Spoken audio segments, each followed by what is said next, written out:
Professore, Sì. una domanda, cioè quindi alla fine in pratica il contributo, ok, so the contribution of both the two modes of vibration is a sort of weighted by the mode of flutter itself, sorry. Okay, you have an algebraic quantity which is the complex eigenvector corresponding to the critical pole which is crossing the imaginary axis, okay? So you have, Yes. okay. This vector has components each corresponding to the original mode of vibration chosen for your analysis. In this case, we have two modes of vibration, the first and the second one for the beam. Okay? This expression here is actually saying to us that the final time response in regime condition is, first of all, the final time response is an harmonic response. You have cosine omega flutter t and cosine omega flutter t. You have only omega flutter oscillation. Okay? Okay. But this cosine omega f function has this phase, this other here has another phase. So you have two harmonic functions oscillating with the same frequency but out of phase, with different phase. And so you have to vibrate this shape function with this frequency and phase, and this other shape function with this frequency and phase.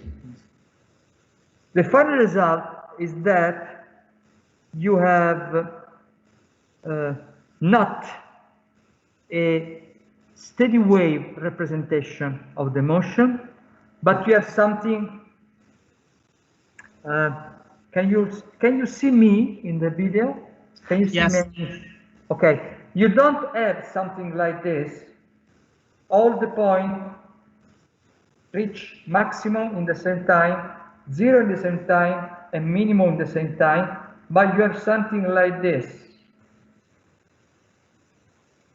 Same frequency, but some point reach the maximum and the minimum in different time. Yes. Because you have the combination of two harmonic functions with different phase each other. Yeah. So the flutter oscillation is always something like this. Never something like this. Okay? Yes. And this is a combination of space shape function, which are the original mode of vibration, but multiplied by this special kind of time function, harmonic but out of phase. And the amplitude of this time function and the time shift is given by the critical eigenvector information. Okay. Okay? Yes, understood. Thank you.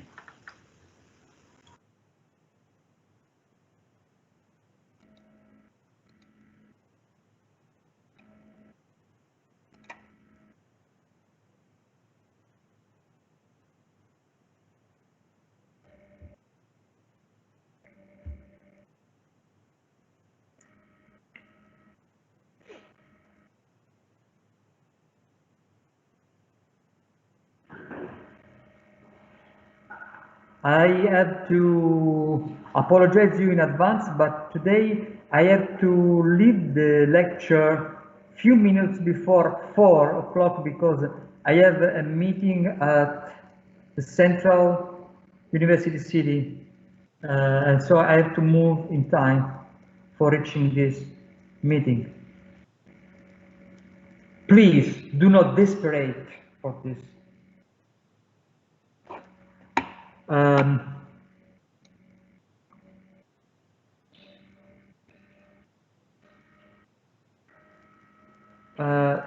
I don't understand this question. What are conditions for convergence or divergence of frequency?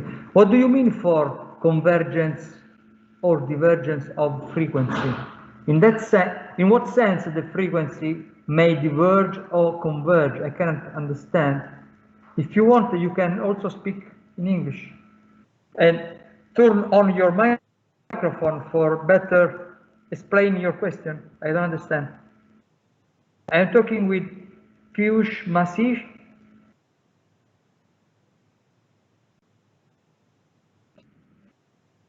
Good afternoon.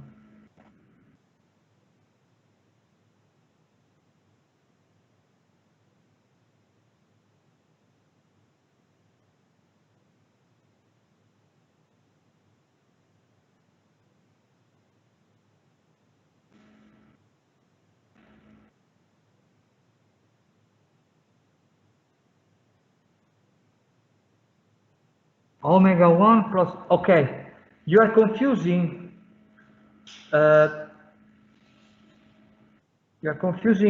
the omega 1 and omega 2 are the structural frequency and they are assigned.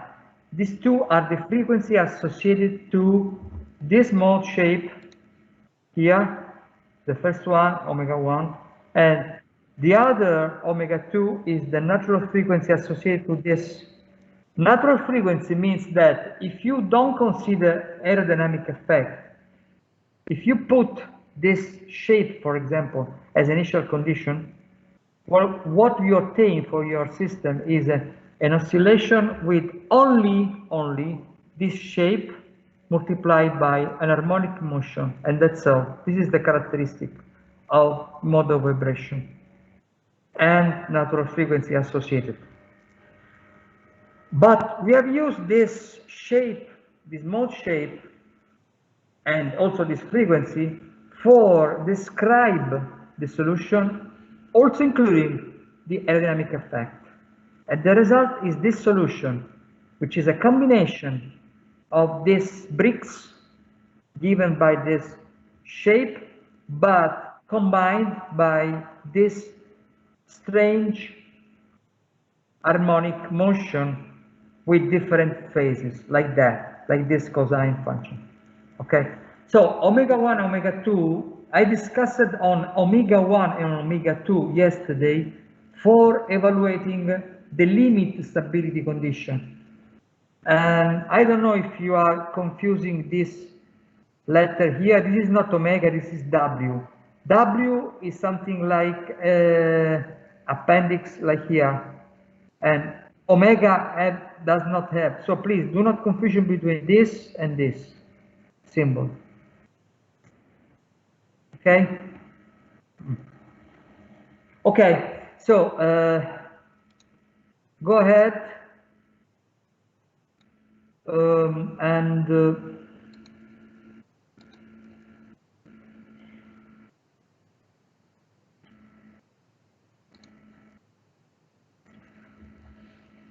I would like to show you again this point,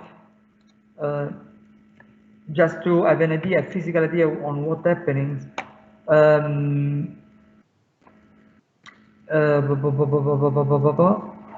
If you look at the movie I showed you, in the movie, give me presentation. What is presentation?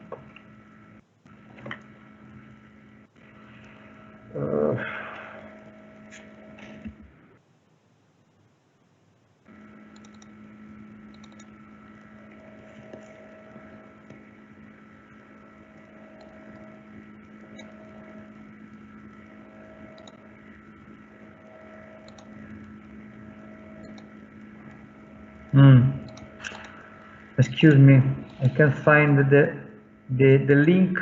Okay. However, find on Google. Now, Flutter, YouTube.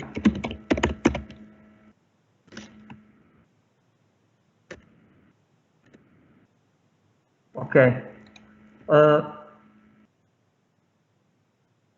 What I said before is actually the following. If you consider the first two modes of this plate here, excuse me, pardon, okay, you have a plate here, and you have these tape strips here just to emphasize the shape vibrating, okay? And if you look in the tape, you don't see something like this, but you see like something like this, okay? And something not this, but this, okay? And this is what exactly happens here. You have to look in a bit detail. However, I show you some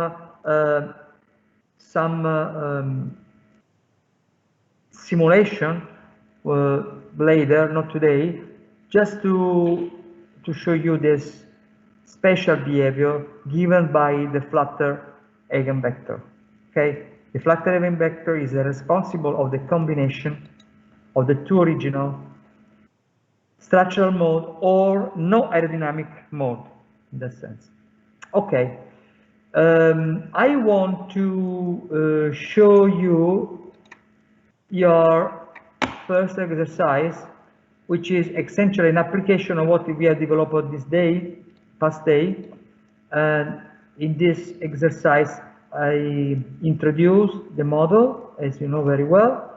I introduced the discretization process by assuming that the solution is a series of eigenfunctions.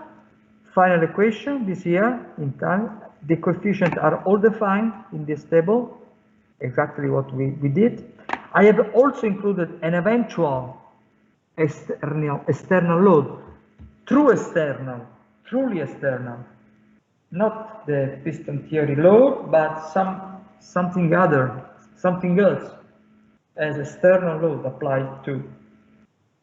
And this P external load, P1, P2 component, if P, look, is the pressure, an external load given by somebody working on the plate, I don't know, because the aerodynamic effects are included here and here, do not forget, we have included the aerodynamic, we have moved the aerodynamic on the left hand side, so this is a very load, an essential and true load. If you introduce this in the final ordinary differential equation, you should have the projection of this load on the eigenfunction. And this projection for m equal to 1 and 2 is pi1 and p2. Okay? Consider this frequency and this damping, and then, first question, study the stability. Not consider the true external load, not damping, and see what happens. This part was analytically developed by ourselves yesterday. But in this numerical exercise, you will check this theory, and so you will evaluate the pulse by a numerical evaluation for any lambda value. You increase lambda, and you should have a root locus. You should have the root, and you can print the root on your screen. I give you the code, but the code is essentially take the determinant of the matrix we showed before and print the root of the characteristic equation. Second question on the free response. This is the free response, okay? And then evaluate the solution in this, considering this initial condition. This is an interesting question because this initial condition here is exactly the shape of the second mode of vibration. Therefore, if you had structure only and you put this condition, you should have a solution, the oscillation of this mode separately by the other variable. So if you put this initial condition, you should have that this shape is kept is kept. You should verify the definition of mode of vibration. But if you put this initial condition and include the aerodynamic, the two components W1, W2, which are the modal coordinate associated to this and this, should couple, and you should obtain something coupled. Please check this. This is the exercise. And I have also this special question for you. The special question is the following. Optional 1. Study the response to a Dirac delta function, which means this here means consider this constant pressure distribution and evaluate the response to a slam time, because P0 delta, Kronecker delta, excuse me, Dirac delta function delta, means that you are applying a slam load.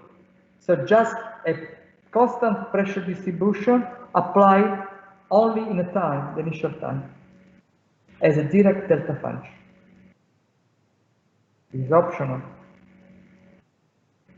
And the last one is a very interesting question for you. And the question is the following. Consider the case when you have lambda greater than lambda flutter. So consider yourself in post-flutter condition. The system is unstable, right? Is it possible to have an initial condition such that the system does not diverge? This could be. In fact, if you see the solution we have evaluated, if you see this, if you consider the general solution like this, the combination, consider this comment. If you consider, excuse me, okay. If you consider this situation and this pole is unstable, the question is, can you find the complex coefficient CF, C1, C2 in order to let survive only the stable mode? Is it possible to evaluate initial condition such that CF is 0? It could be possible. But if this is possible, is the system stable? Because in this way, apparently, you put an initial condition and the system does not diverge if you apply this special initial condition. So what about the definition of stability?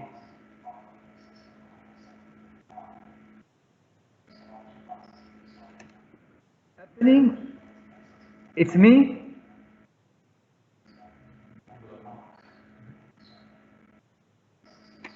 Excuse me. This here. Okay. Did you understand my question? My question is the following. This is the general free response. The free response is composed by 4 contributions, 1, 2, 3, and 4. 2 of these are unstable, and the other 2 are stable. Okay, so these 4 contributions are activated by the value of C constant, and wait, and the C constant are determined by this analytical expression here. You have a linear relationship. So you could determine your C coefficient. You can determine your initial condition W0 and W.1 such that C1 and C2 are 0 and the other not 0. Okay, so exists initial condition such that the system give a limited response, although your exponential, your eigenvalues are with real part positive. Is this in contradiction with the definition of stability or not? Is the system unstable or not? Because we have a limited response, but the condition of the poles are such that the real part of the poles are positive. If you don't have a response now, give me this response later, no problem. But please consider this question in your exercise. This question is the optional number 2. Okay? And this is the first exercise. I'll give you for this exercise, of course, the test and all the MATLAB code included with a couple page of manual for using this MATLAB function for development. Okay? Okay, so we can start with our theoretical part of the course now. If you don't have a question about the Banner-Frater, we close the chapter of Banner-Frater, and I want to give you a fast recap of structural dynamics.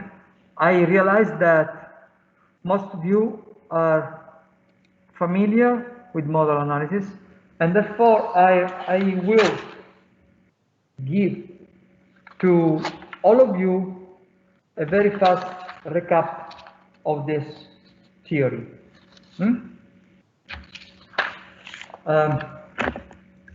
I'm talking about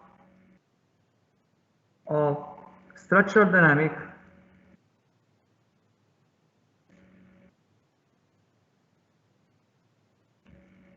of linearly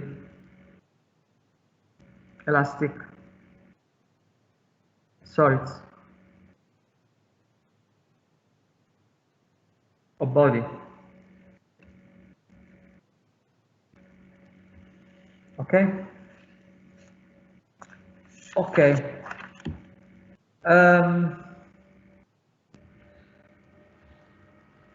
The point is the following: the kinematic of the body, X, is generally described by material coordinate and time, as referred to a reference configuration x0 plus a displacement. This is the famous reference configuration which is typical in solids mechanics, not in fluid. And the spirit of this representation is that we have a reference body in the undeformed configuration like this.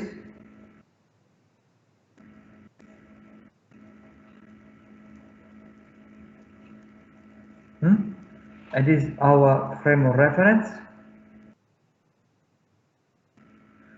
And in the deformed configuration,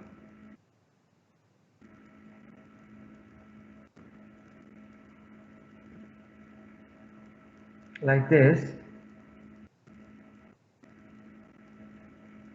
we have that the material line,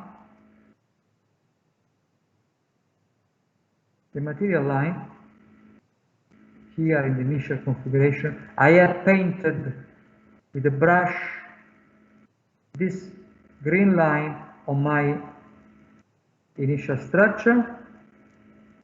It's a terrible draw.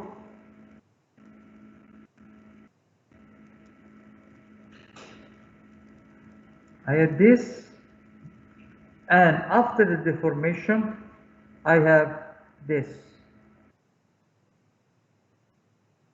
So I have this after the deformation.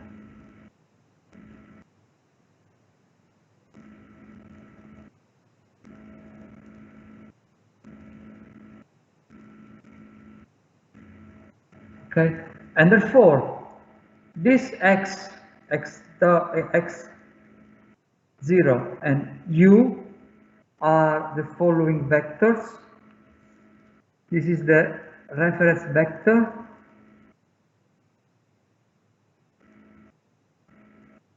for this point here.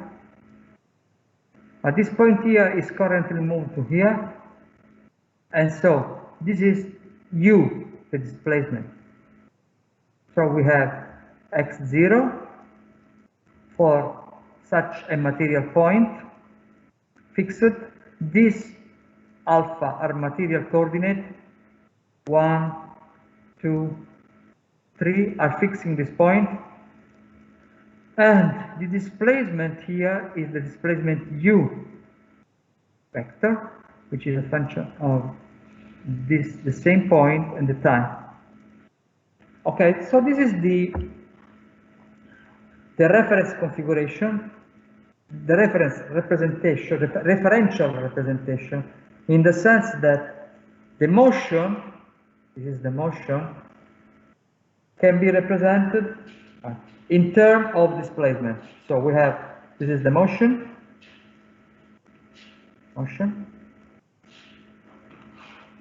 and can be represented in terms of displacement,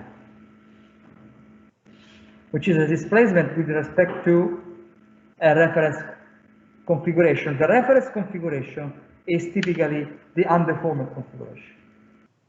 In this framework, it is possible to formulate our general theory of structural dynamics. And in particular, this theory is based on the concept that instead of studying this solution for the displacement, we represent the displacement unknown, which is a function of a material coordinate and time, as an exact combination of independent shape function like psi and function of the undeformed coordinate by new Lagrangian variable. These Lagrangian variables are defined correspondingly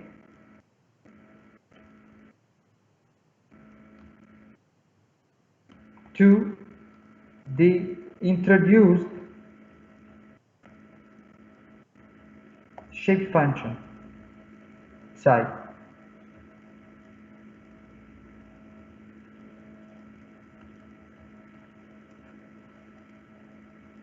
Okay.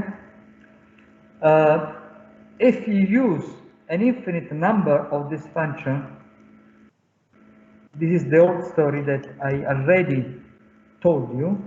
If you consider an infinite number of this function, you will converge to the exact value of that of u. So you will reach the exact solution. So this means that if you consider an infinite number of Lagrangian unknowns, you may converge to the solution. If you truncate this summation, you are representing an approximated solution. Okay. Before going ahead, another clarification: the material coordinate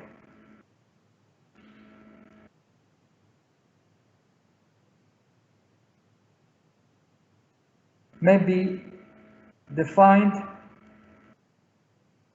arbitrarily, in the sense that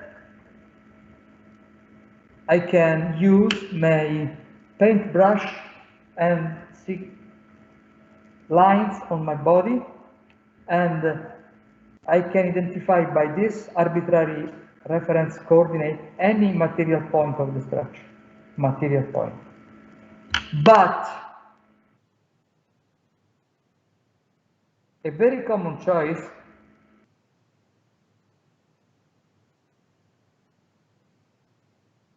practically the only use of the structural dynamic choice is to consider them like the Cartesian position of the body material point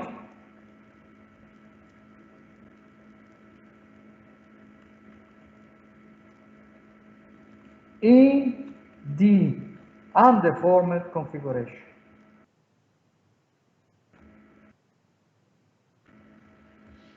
For this reason, in structural dynamics, when you say this is the point in the x-coordinate, you have to intend this is the point in the x-coordinate at the beginning for identifying the material point. Okay? Okay.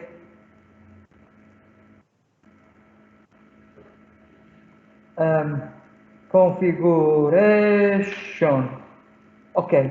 I want to leave you with the final equation, the final equation in the new coordinate are given by the derivative of time or the partial derivative of the kinetic energy with respect to Q dot n, the derivative of T with respect to Qn, plus the derivative of E with respect to Qn equal to En, for n equal to 1 to infinity, where T, function of the Q n and Q dot n, is the kinetic energy of the body, and E, as a function of Qn, is the elastic or internal energy of the body. If you assume this, and if you truncate your Lagrange coordinate for linear system, you always obtain this equation. That's it for today. Next time we'll try to prove this, trying to convince all of you that these equations are the only possible equation for structural dynamics of linearly elastic solids. Okay?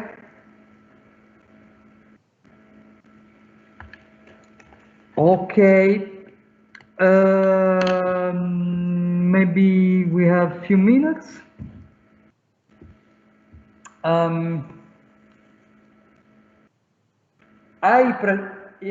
For many people present this lecture, I presented this material in the general course of aeronautical structure in a very different way. In that course, we started by the first principle of continuum mechanics, and then we developed this principle, so obtaining this equation. So we started by the equilibrium of momentum, angular momentum, for obtaining this equation. Here, I would like to have a different approach. I mean, an energetic approach.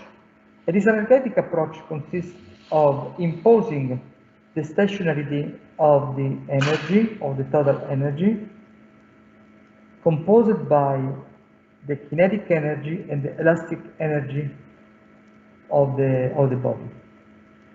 these two approaches, what we have included in previous course and this here are quite equivalent.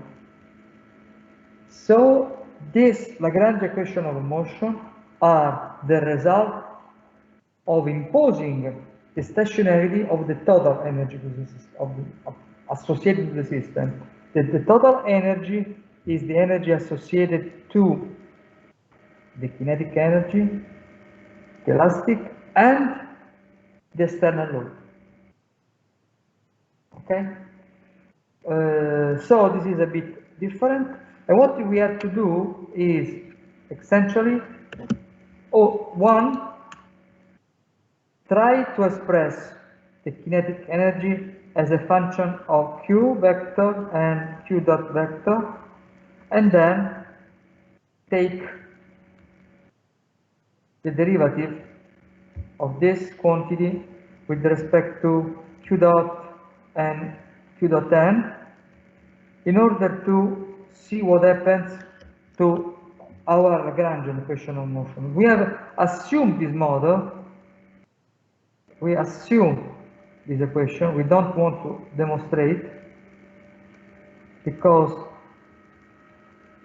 this equation as stationarity condition of the energy is fully equivalent to consider the equilibrium for the body. But if you consider this and together with this,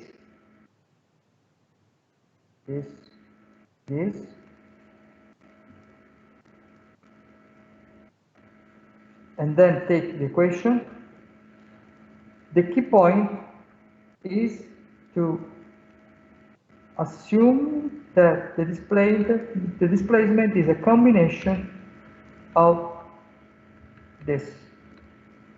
By these 2 points,